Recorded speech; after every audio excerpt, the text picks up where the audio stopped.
All you need for your standing stretch routine is something to lean on. A chair is fine, yeah, preferably with a high back. And something to put your foot up on. I've got my little dome here, but you could use a book or even your shoe.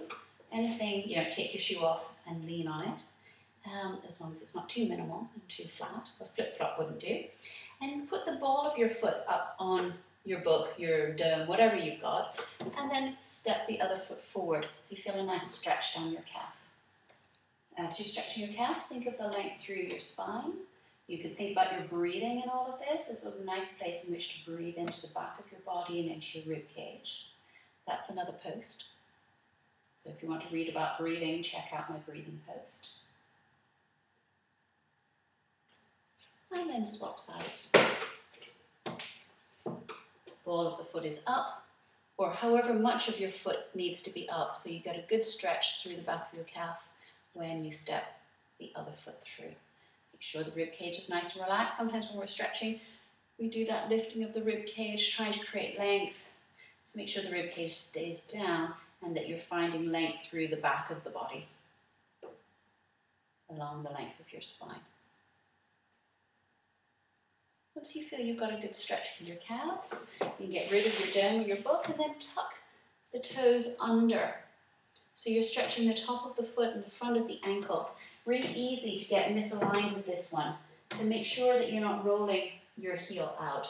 The heel stays in line and you're stretching the top of the foot. It can be a bit kinder to do this on a carpet, change feet, or a mat. It's a little bit tough in bare feet on the wooden floor. Make sure everything else is in good alignment as you're stretching. And once you've stretched out your feet, you could turn through the ankles a couple of times. We're way too rigid down in our lower legs. And then you're going to lean over to stretch the backs of the legs.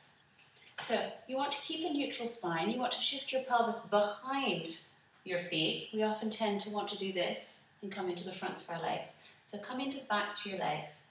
Make sure your ribs are relaxed and down. You're trying to keep a neutral spine. So if you're tight, you may be here and you're feeling a stretch in your hamstrings. All you're looking for is to stretch in the hamstrings. Don't try and get anywhere in particular by bending your spine.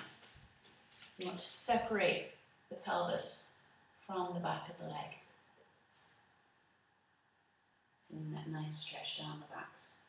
You could bend one knee. It increases the stretch on the non-bending side. And then straighten, and then bend to the other side. Let's do one more on each side like that.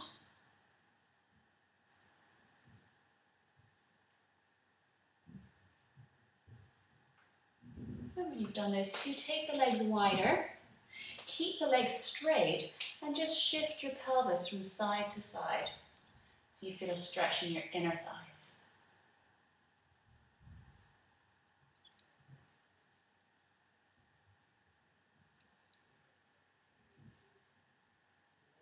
And then walk the feet in towards each other, step further back, drop right down, lowering your torso below your arms. Again, you could be higher up on your chair. You want to feel a nice stretch underneath your armpit, where your arm meets your body.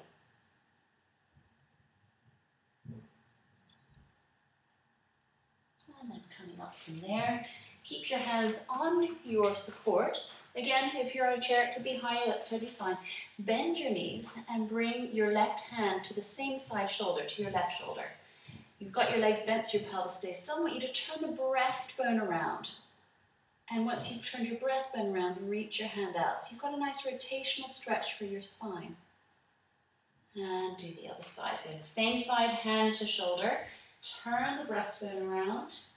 And then lift the hand out. Come back down. And lengthen up. You can grab your support. Grab your foot. Try and get your knees in line with each other and in line hanging down. And then if you need more stretch, you can tilt the pubic bone by squeezing your bum and pulling up with your tummy to open right across the front of the hip. And the other leg. So knee in line with the other knee, both side to side and front to back, and then tilt the pubic bone up to increase the stretch. And clasping your hands. So have them clasped with the fingers interlaced, and then turn the fingers over, turn the hands over so you get a nice stretch through your fingers. Bend both knees, tuck your tailbone under and curve through the spine, letting the head hang, feeling a stretch in the back of the neck. Make sure you've really scooped your belly in and you're creating the curve by curving the front of your body in a strong way, not just by collapsing. Push the floor away to straighten up through your legs, lifting the breastbone. Keep the ribs down as you lift the arms overhead. And then let the ribs lift, look up to your hands. Feel a stretch in the front of the body and separate the hands and circle the arms down and around, letting the rib cage come down as you bring the arms down. Clasp your hands again and then change which finger is on top. So now you've got them clasped the other way, and then turn over. That one is very confusing for people for some reason. And once you've got that, stretch really nicely through your fingers, bend the knees, scoop the belly in, create a curve, let your head drop so you get a nice stretch in the back of the neck.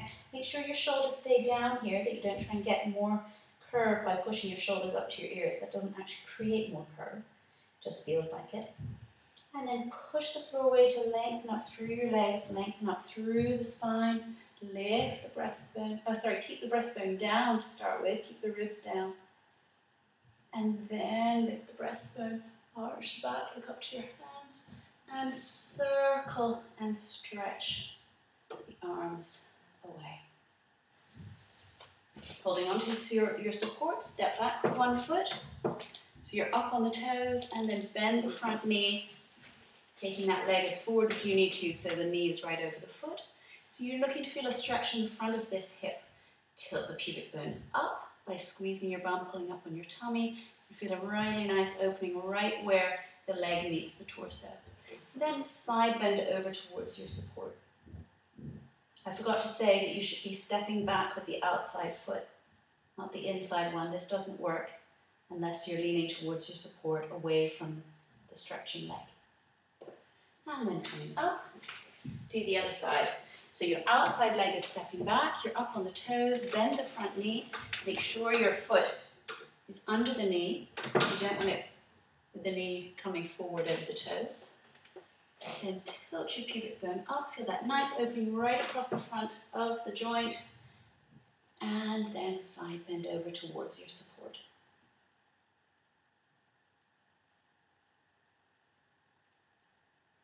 And come up from there. Stand with your feet lined up under your front hip bones. Feel the weight through your heels, the length through the back of the body, through the top back of your skull, shoulders resting down on your rib cage, which rests down on your pelvis, which rests down on your feet, which are connected down into the floor. And with a helium balloon, lifting you tall through the top back of your skull.